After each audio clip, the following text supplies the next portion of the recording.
Michael stretched his legs when he stepped out of the cryopod in the back. He hadn't spent his entire time in space in stasis. But it was a fair part of it, chiefly during the times when he had to divert power from life support to shields in order to pass through a hazard such as storms or debris.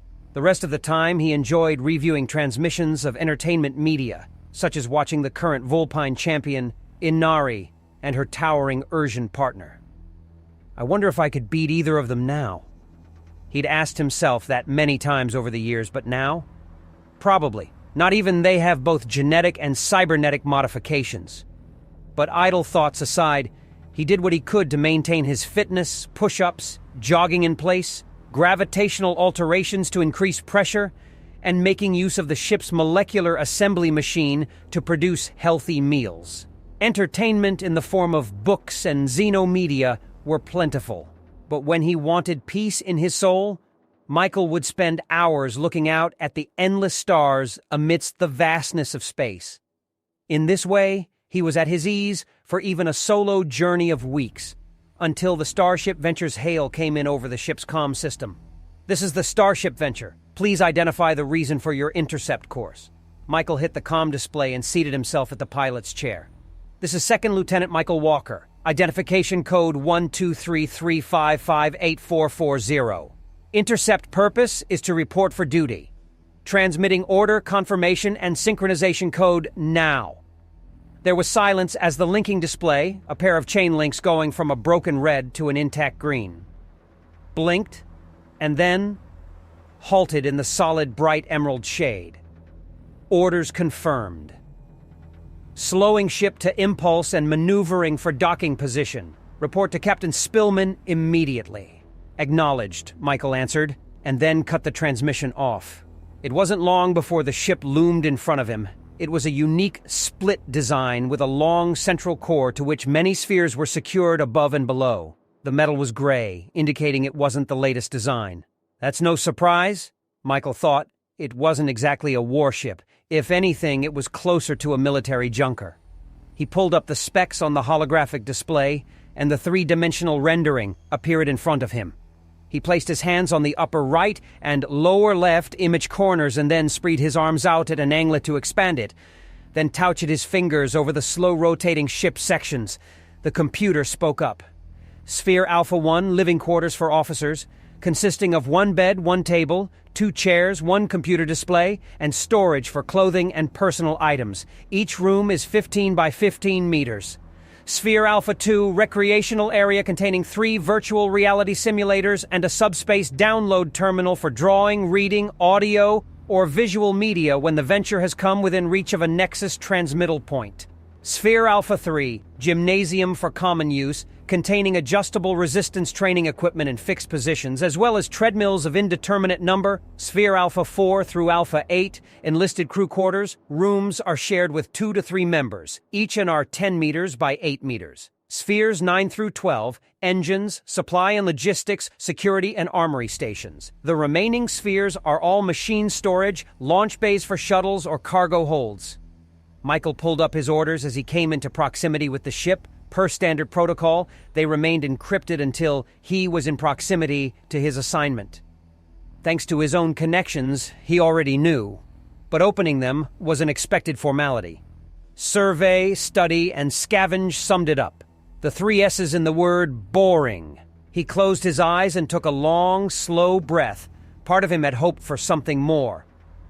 I knew it wouldn't be a surprise secret mission or grandiose adventure, but still, nobody can blame me for hoping otherwise. Finally, he shrugged, closed the data file with his orders, and went to the back to take up his rucksack full of his things. Nothing special. A few specialized gravity weights that were built by Hans's family business to enable metahumans to train properly. A few sets of clothing. A few snacks he wouldn't see again for a long time once they were eaten up. His personal data pad, and other essentials for travel.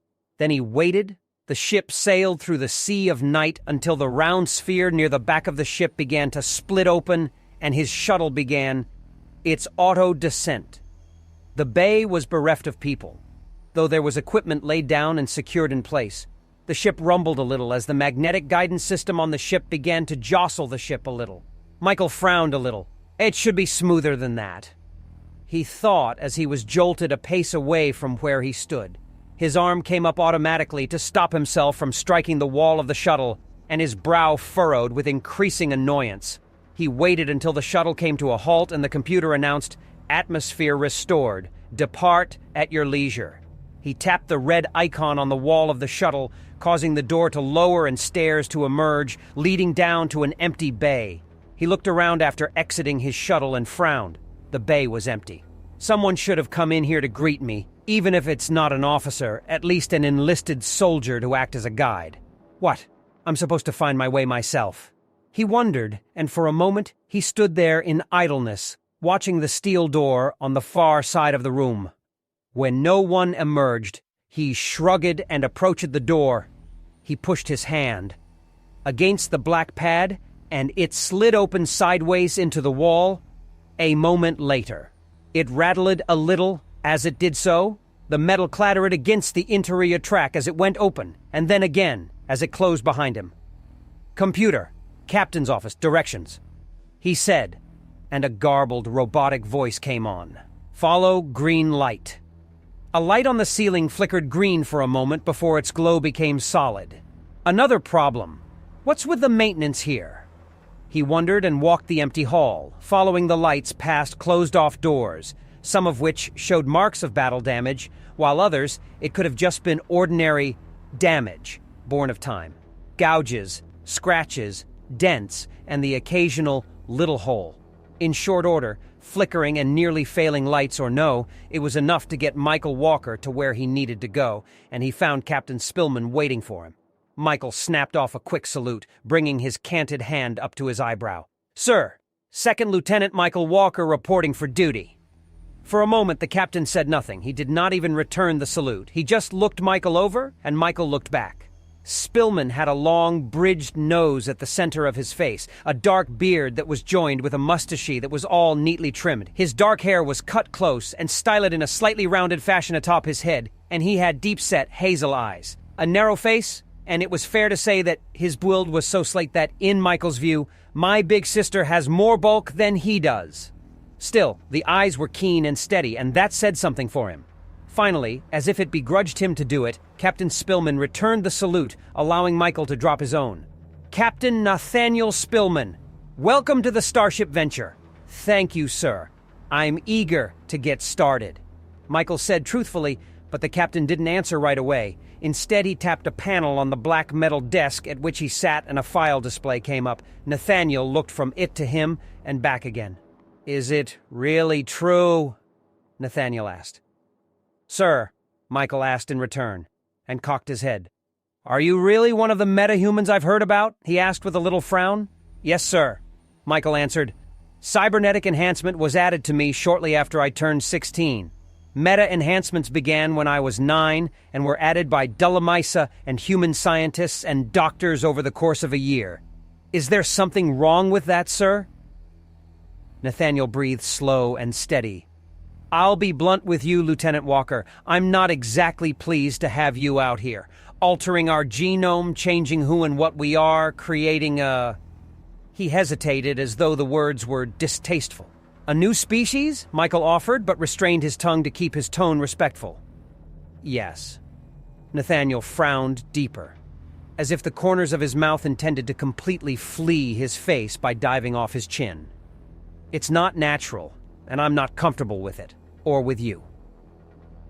"Sir, if you'd care to have me reassigned," Michael began, suppressing the wince he felt in spite of the flint mask that was his expression, "and kill my career by refusing one of the first of your kind?"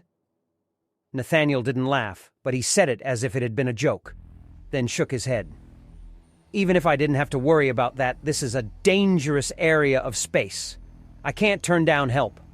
Just don't overstep yourself. You're not better than us, just because you survived time as a lab experiment." Michael's flint mask came down a little and he narrowed his eyes at his new commander. "With respect, sir, I'm not a lab experiment. I'm a proud defender of the peace and a guardian of humanity. I was raised around soldiers, by soldiers to be a soldier. I volunteered for all those things so I could be better at doing what I wanted to do most. I'm not asking you to like me, sir, but whether you do or not, I will do my job." All I ask is that you give me and others like me a fair shot to do that well. I suppose you would think that way. Nathaniel grumbled a little, then tapped the panel again to close the file, then tapped another spot and said, "Send in Ensign Barton," he said. The door slid open, and a moment later a slender but well-muscled woman of auburn hair and wearing a standard black and blue uniform walked into the office. "Sir?" she asked, looking Michael up and down with brief surprise on her face at the new arrival. "Escort Lieutenant Walker to his quarters?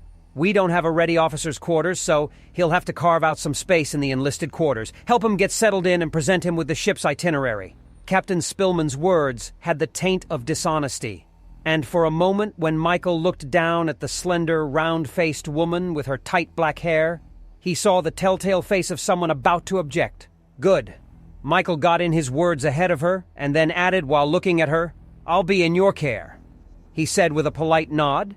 Then after snapping off a second salute to Captain Spillman, he wheeled about and followed Ensign Barton out the door again, ducking beneath the door's threshold as he exited and wondering what have I gotten myself into now?